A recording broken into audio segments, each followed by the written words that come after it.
you got one of the more experienced rooms in this building. What's it been like this spring to get those guys back, and how's it been? Man, it's been awesome. I was telling them earlier, when we started spring, man, we have one of the more experienced group in there. But also we have a youngin in there that's coming along very, very well right now. And so, it helps having, four guys coming back, with Valdo, Luke, B, and Micah, and then adding Rico has been really good. And so I think the biggest thing for them now is just locking into the small things, right? Locking into the details of how we do stuff, instead of just knowing what to do, is knowing the how and the why. And so that's where they've got to take their game to the next level, and it's been a great spring, and seeing those guys elevate their game. How different is Valdo from last year at this time to now? It's light years ahead. I think now he kind of has that confidence that he can play in this league. And now after going through a full season of playing against the guys that we play against, he's playing with a lot more confidence. Now we're just honing in on the skill set, right? Honing in on the top of the routes, how to create separation if it's not there, and just improving in the run game, which that's something that he's been focusing on this spring, and it's been really, really good to see Luke kind of, hey man, this is what will help.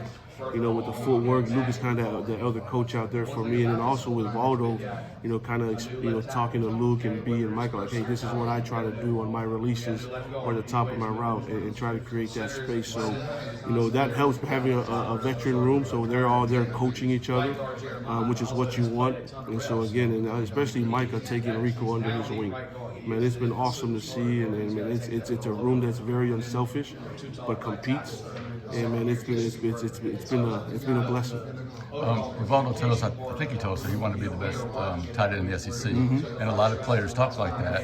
Is Rivaldo putting in that type of work to potentially get there? He is, and that's what we always challenge him with. Man, what does your 24 hours look like?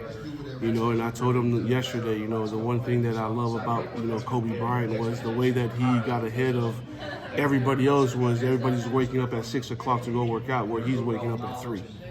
So he's getting those extra work in. So that's what we challenge our guys with, especially Valdo, man. What are you doing outside of just what we're doing in football? And he's constantly out there with Payne and those guys, catching and throwing, seeing him on a sled machine. And so, man, I think his mindset is to be the best. And the only way for you to be the best is continue to improve on those details. And for me, I think he's the best one to come back in this league. And so I'm excited to see what he continues to do. What about Brandon Frazier? Last year was kind of, he had a few of those plays, but it was kind of the first breakout opportunity he had. How much more confident is he now than the guy you saw last year? For them to see how we used the tight ends in this offense last year and coming into this year, B is playing with a lot of confidence. What's helping right now is he's kind of trimmed down some weight, so he's playing around 255, where I think when we first got here last year he was at 272. And so for him, just seeing the success that he has, because he is a big body that can run, that can catch, play basketball, and so man, him and the way that we use our guys in our offense, it's just the way that his game is going right now. He made a huge catch yesterday, and so just to see him in his game and just trusting us through the process through it has been really, really good to see. What is sort of Rico Walker's skill set? What do you think he brings to the tight end room, and how do you feel about him so far? When you look at Rico, man, he is built very well. The first thing that comes to your mind is, especially with him playing edge in high school, is just the intensity, the physicality. So you think on-the-ball tight end, guys that can, like Luke Deal. But when you flex him out and you see him open up and run, he does some things naturally that I haven't had to coach with what he's doing. And so for him to show that through the first couple of practices, I think he's got, similar to Micah, guys that can do both in the box, and if we need to flex him out, he'll be able to do stuff like that. So it's been a great addition for our room. I know you're trying to get Rivaldo there in that situation where he can do both. Yeah. How much does it help the offense when you don't have to substitute necessarily, and you can have guys that can do both, and that puts more pressure on the defense, I would imagine? It helps a lot, and that's where we try to get our guys, especially Luke. You know what Luke can bring, right? But we want to make sure that, if Coach calls 4 verts and Luke's in the game, I don't want to tell Coach, you can't call it. Right? And so for them to be kind of a Swiss Army knife, we know their strengths and their weaknesses and where they need to improve. But again, I think that's where Rivaldo is kind of to take his mindset to be the best tight end in the country, is to improve what he does in the box. And it's been really good to see the physicality part of it kind of click now. Ben, as far as Rivaldo, he had a great season last year. What do you want to see from him this year? What are the things specifically that you're like, here's where you need to step up and take next steps to become better? You asked that question. 3 things that come to mind is obviously the stuff that we do in the box, right? Just the physicality and trusting himself. Like, dude, you are 250 pounds, right? And you got to play that way. So improving what he does in the box, and we've covered that. He's doing a really good job of it right now.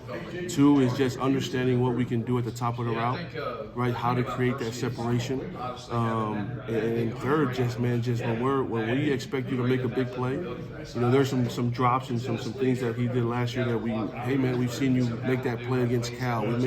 Seen you make that play against Georgia. We expect it every time. Right, and the only way for you to do that is just to continue to play with confidence. And so I think those are the 3 areas, right, in the box, top of the route, how we can create some separation to make the quarterback feel comfortable. And then whenever that big play is coming our way, man, we expect you to make it every time. We mentioned a lot of older guys. That means a lot of guys that you'll have to replace after this year. How important is this 25 recruiting class for you in terms of replenishing this room? Man, it's super important. I think, like we talked about, we're going to lose 3 of those guys. Obviously, Valdo, Luke, and Brandon. And so this 25 class is super important to us. I think we've done a great job so far at it, and continue to evaluate the talent and how it fits our room. I think, with us losing Valdo, I think that's where Micah and Rico come into play and continue to take that game to the next level.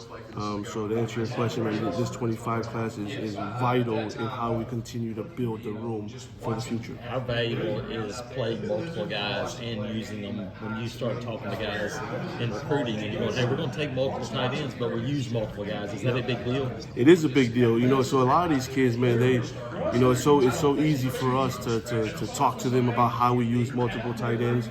But the most important thing that I've told them is, man, you know what? Show me, coach. We talk about, you use 11, 12, 13, and we watched film yesterday. We were in 14 personnel quite a bit last year. And so for us to get recruits in the building and show them, like, hey, look at what we've done with our tight ends, and obviously with Waldo and his success last year. I mean, it's a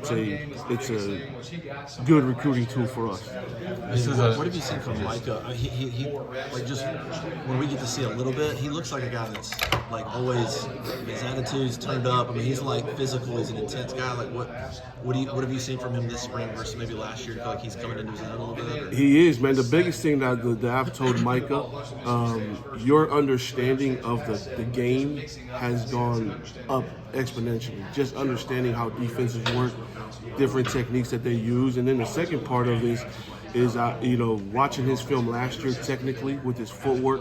The physicality has always been there, right? But how do we get to being successful in how we make our blocks, right? I mean, the physical aspect, there's nobody better than him.